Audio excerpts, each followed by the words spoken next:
ఈ question mechanical properties of fluids నుంచి ఇచ్చిండేది. AB చార్ question లో అంటే ఒక ఎయిర్ బబుల్ ఉంది, దాని రేడియస్ 1 mm అని మెన్షన్ చేశాడు. అది కూడా ఎక్కడ ఉందంటే డెప్త్ లో ఉందన్నాడు ఒక వాటర్ లో. ఆ డెప్త్ ఏంటంటే 20 centimeters అని మెన్షన్ చేశాడు. అయితే సర్ఫేస్ టెన్షన్ ఆఫ్ ఈ లిక్విడ్ ఎంత అంటున్నాడంటే 0.095 Joule/m² అని అన్నాడు. డెన్సిటీ ఆఫ్ లిక్విడ్ ఎంతంటే 10 cube అని అన్నాడు. అయితే difference between pressure inside the bubble అంటే దీని లోపల ఉండే ప్రెజర్ మరియు అట్మాస్ఫిరిక్ ప్రెజర్, ఈ రెండింటి మధ్య ప్రెజర్ డిఫరెన్స్ ఎంత అంటున్నాడు క్వశ్చన్ లో.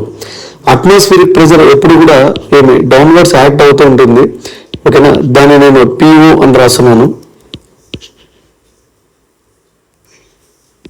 So this is atmospheric pressure.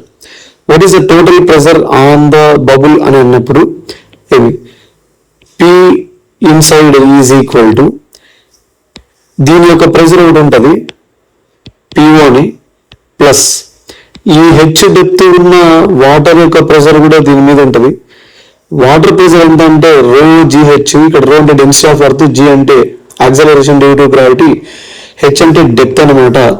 Okay, plus excess pressure ఆ ఎక్సెస్ ప్రెజర్ ఎంత అంటే 2T/R. T అంటే సర్ఫేస్ టెన్షన్, R అంటే రేడియస్. ఎయిర్ బబుల్ కి ఒక సర్ఫేస్ ఉంటుంది కాబట్టి 2T/R అని రాస్తున్నాము.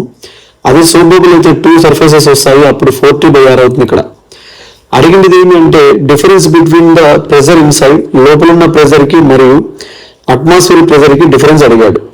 అంటే ఈ P1 ఈతలు తీసుకొని వస్తే P ఇన్సైడ్ మైనస్ PO, దీన్ని ఫైండ్ అవుట్ చేయమంటున్నాడు క్వశ్చన్ లో. ఓకేనా, సరే P inside minus PO is equal to ఏమవుతుంది అంటే ρGH ప్లస్ 2T/R అవుతుంది. Okay, which is equal to దీన్ని ΔP అని రాసేస్తున్నాను. ρ means 10⁻³ density of water, G value 10 తీసుకుంటున్నాను. H 20 cm, దాన్ని మీటర్లకు మారిస్తే 20 × 10⁻⁻² అవుతుంది. Plus 2 into surface tension 0.095 Joule/m² అని మెన్షన్ చేశాడు.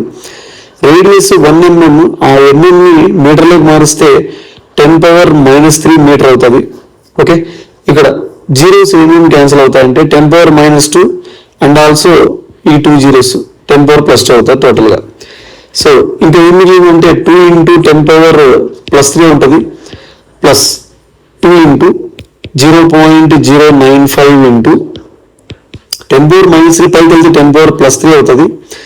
ఓకే, 1000 తో మల్టిప్లికేషన్ చేసేస్తే 0.095 ని 2 × 95 అవుతుంది.